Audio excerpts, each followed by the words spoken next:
We have two very exciting guests today. One is the superstar Hrithik Roshan, and the second guest is the super director Siddharth Anand. So, without much ado, let me welcome the duo. Welcome, Hrithik, and welcome, Siddharth. Hi, Thank you. Komal. Hello, hello. Hello. So how has the lockdown treated both of you? Yes, it's given me time to stop, center myself, recalibrate, and it's done wonderful things to me. Actually, to be honest, I think I was on a path of burning out after war. I really felt like I was I was going at this breakneck speed, and somehow I know there's a lot of bad attached also to what we've been through in the past 2 years, but I'd like to look at the positive and say that this has definitely given me the time that I needed to reassess. As Sid said, I think we all have evolved in many, many amazing ways through this. I think it has been instrumental in filtering out the frivolous from our lives. And I think all in all, it has been good. Oh, wow, that's very nice. So both of you all have taken it very positively. Tell me, after war, you all are on to your next film, Fighter. Yes. So does that mean that it is it is a rejuvenated Hrithik and a rejuvenated Siddharth Anand who are making Fighter? Yes, please. आप जाइए चलिए. I don't think Sid needs any rejuvenation. Okay. Because he is, he's walking, talking cinema. He's just breathing that all the time. But yes, it's extremely exciting, and more so because I think coming back on a set where Sid has seen me be a certain good in war, which just kind of drives me to know that there is this anxiety that is building because the good has already been done. Now it has to be better.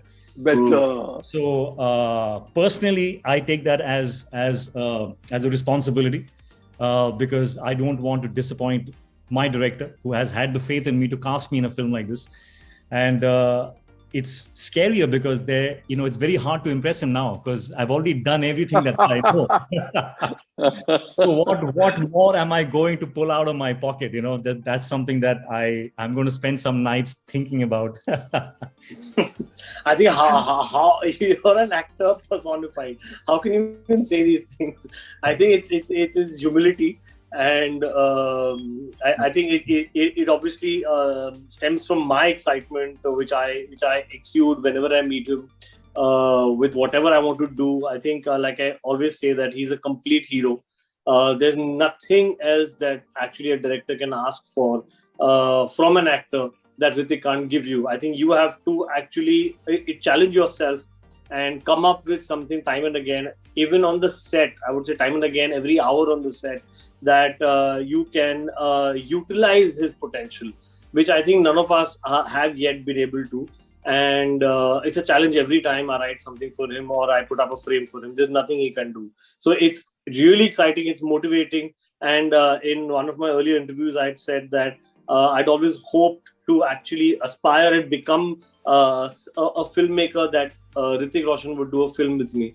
And I think it's for me, and every day that I can work with him, or I can even bounce off ideas with him and get his feedback, because there's a hidden filmmaker in him, which I'm sure not many actors are. There's a filmmaker in him, and he looks at a broad perspective of the film. So when you do a two-hero film with him, it's a joy because he's not looking at himself at all. He's only looking at strengthening everything around him. That will eventually uplift the film and him then. So I think he puts himself last, which is a great joy to be working with someone like that. Lovely. Hrithik, somewhere in there, he has put the pressure on. You have not. But that's what he's done.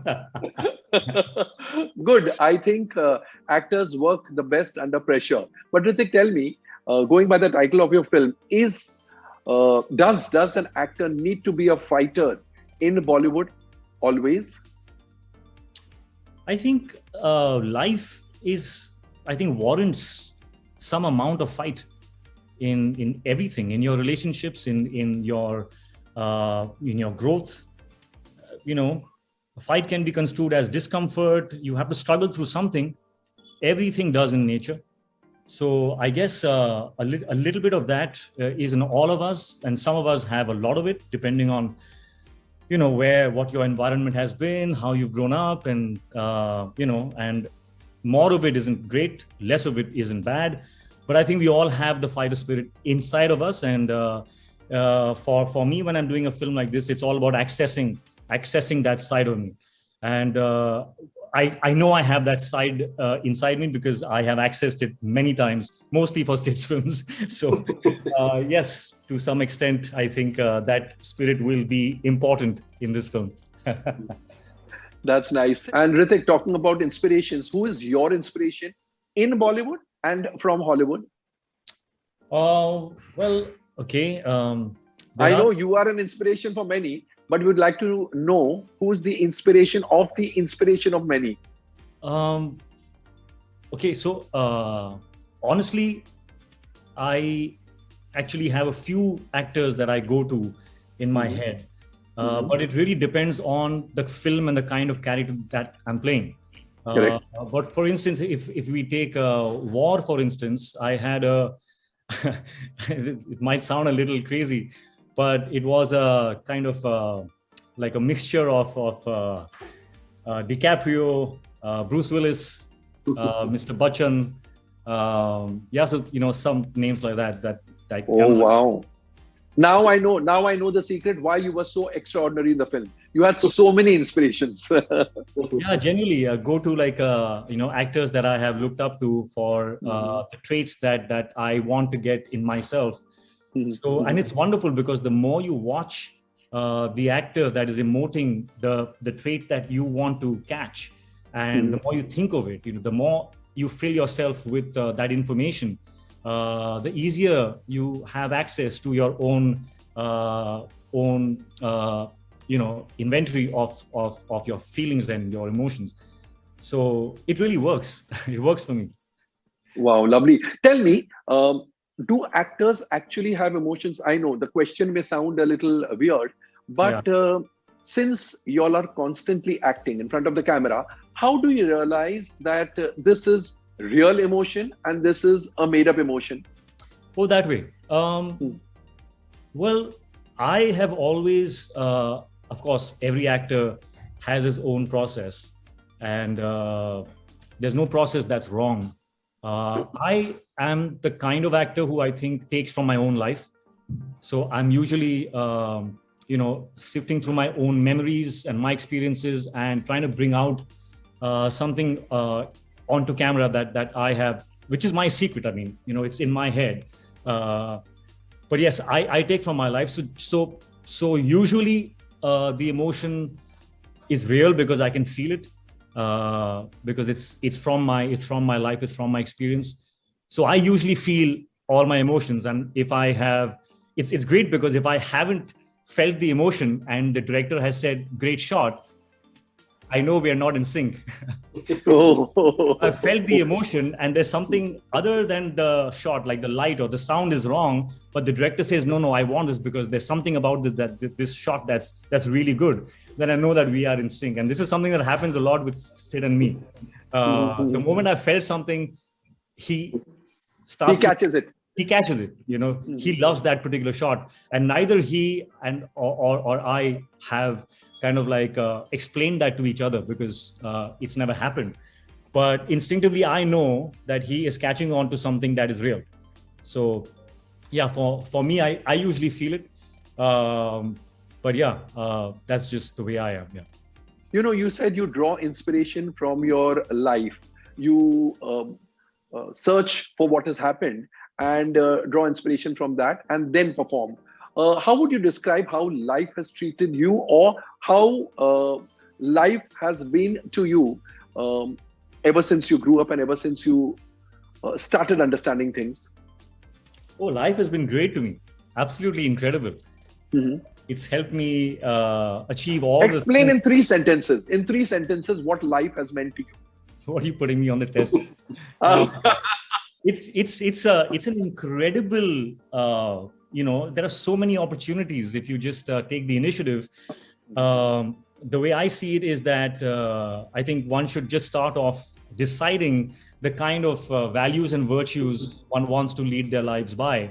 Is it as simplistic as I want to be strong, or I want to have, whatever it is that you want in your life, so you decide on the virtues, and then you initiate by taking on the challenges and the opportunities that give you those challenges, through which you build those values and the virtues. So that's what I have been, practicing, doing, and it's turned out amazing because all the things that I aspire to be, I am slowly becoming through the challenges that I take on and the experiences that I open my heart to all and every single experience that life has to offer, and through each one of them, I am building something inside me, and it's something good, inevitably. So it's Wow. in all ways it's a brilliant journey. It's absolutely incredible. Lovely, lovely. Ritik, what is the preparation an actor has to go through? As again, I don't know about all actors. I know just about myself, and even about myself, it's very difficult to actually be aware, fully aware of the process that your brain is going through at all times. But I can try. I think the first thing is to find the connection with the character in the script, and once you've laid that foundation down, where you know that you've connected, and the emotion that the character is going through are emotions that you are emotions which resonate with you inside you, then half the job is done. And from there starts this whole journey of seeking and searching. You're just constantly searching to find that guy within you. The way he will look, the way he will walk, depends on how close that character is to your true person. But yeah, that whole process of searching and seeking, I usually, then, when it comes down to it, then, I start with my hair. I try and get the hair right, basically, just mess around with the hair, because it's the most malleable visual thing that you can mess around with to see what all are the possibilities. And so I usually start with my hair, and then I work my way down, with the, can you do something on the neck, shirt, pants, and then down to the shoes, then the walk. So yeah, I go pretty nuts and I enjoy the process. But the magic really happens when you fill yourself up with enough, and then you try and find the edge. Like, what's the edge? What's the madness of this character? And I believe every single character that you play, no matter who or what he is or she is, requires some amount of madness, because in our real life, we are full of it. We are always doing things, saying things that we don't mean, experiencing emotions that we don't show. So there's a certain kind of madness that's required, where it gives you restraint as an actor. You want to feel a lot of emotion, but you're restraining because it's just, or you can just pretend that you're high or you're drunk and you're less. Some kind of madness needs to be present, is what I believe, and that's when I think the magic happens. Something that I think Kabir required when we started War, and I told Sid, man, this guy is he's too normal. He needs something. So secretly, he and I thought that we'll just keep him a little drunk in his head. From there, it sparked something. Yeah, he's an alcoholic. Yeah, he was an alcoholic. Yeah, but I mean, these are just devices. But yeah, that's the kind of prep that, I mean, there's no shape to it. Prep is always, it's organic. It's got its own life. And organic and chaotic. Never stops right till the last shot of the film. You're always searching. But Ritik, you give about 1 year of yourself to a film. So when you sign a new film, you also have to unlearn, because you've lived a particular character. Now you've said goodbye to it. So the unlearning process also takes long. Not really, actually. Not really. It's only a few times where you get emotionally attached with a character that you don't want to let go of, because it's something that that you've held very close to yourself. I felt that when I did films like Koi Mil Gaya and Kabil. I felt it a lot in those two films because, living and staying with certain emotions, like they can fill you up, they can fill you up with a nice feeling, and not having the opportunity to stay with those feelings kind of like is heartbreaking. So I felt that in films like Koi Mil Gaya and Kabil. But most often, everything that you go through in the process of searching and developing a character inside of you then actually remains with you in the most beautiful way. It is kind of like being in the 6th standard and then learning what you learn in the 7th and then the 8th, and when you go to the 9th, 7th and 8th, whatever you learned is there with you. So you're like carrying you're growing, and it's bettering you, and it's staying with you. So all the characters which I've done have the remnants of the characters have always stayed within me.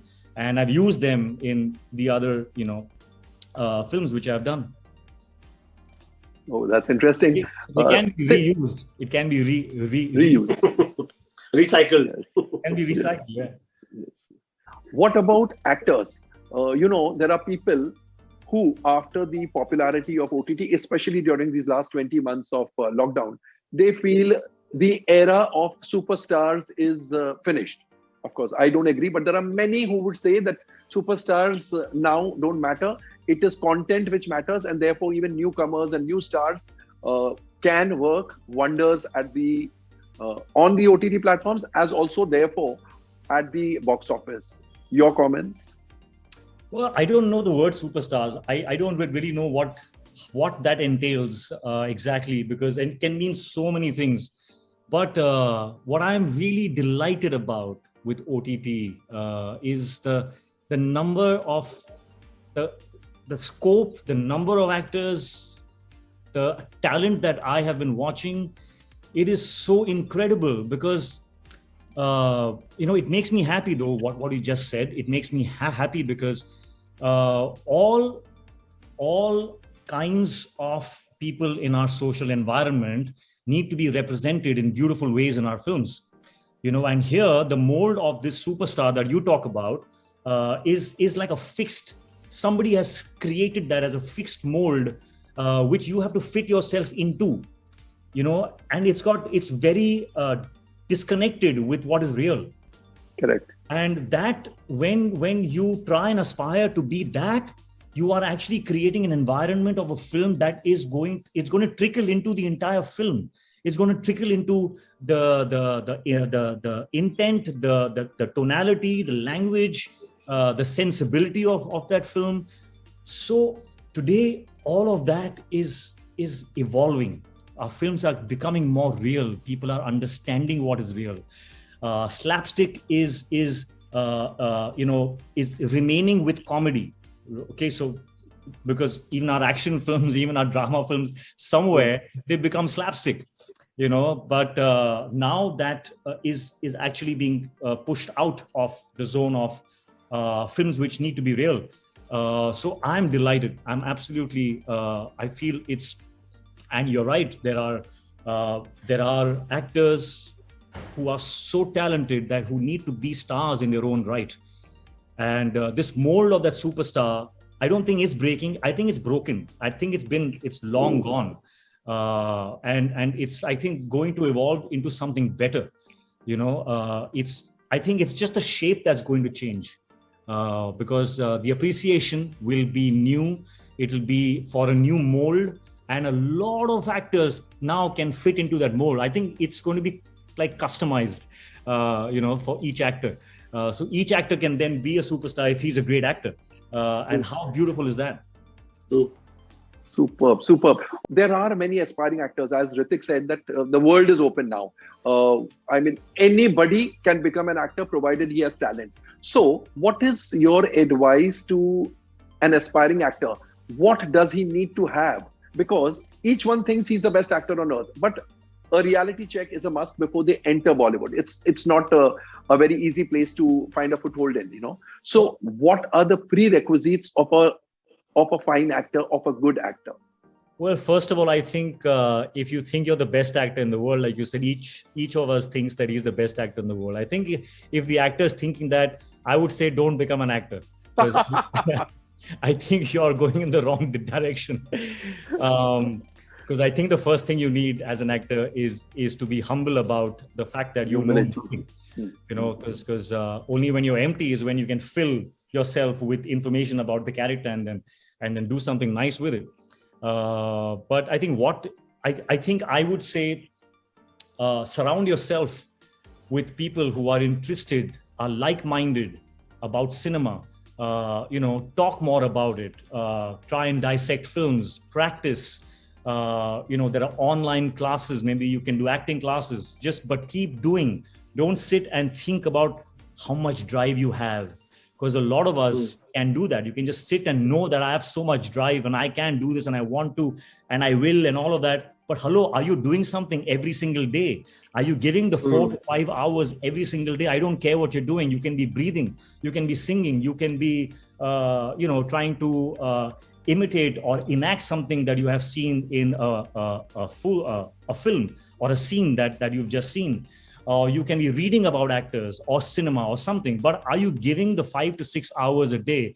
You need to think about yourself as an Olympic athlete. How many hours a day does an athlete train? And are you training yourself that much or not? I mean, this half I'm saying and half I'm saying to myself, because I'm also pretty lazy when it comes to this. But I know the information is right. I think this is what we need to hear as actors. And I do not agree with the perception that, you know, let's just be cool, go on the set. You want to be angry, be angry. You want to have to be sad, just be natural, be natural. I don't get that. I don't know if that is even acting. It's just, I mean, you have to be really, really gifted to be able to say, sochna kya hai isme, acting mein? Why do you have to think so much? I don't get that. So I cannot condone that style of acting. But if you ask me, I think it requires a lot of work, a lot of hard work. Yeah. And so practice, I think, is the magic word. Lovely, inspirational. As I said, the conversation could go on and on because it's a delight to be talking to Hrithik and Sid. Both of you know that. We've had long conversations, we've had interviews, etc. But had it not been for a constraint on time, I think this interview could have stretched for 2 hours also. Anyway, thank you so much, Hrithik, and thank you, Sid, for being with us. Thank you very much and throwing light on so many topics. Thank you.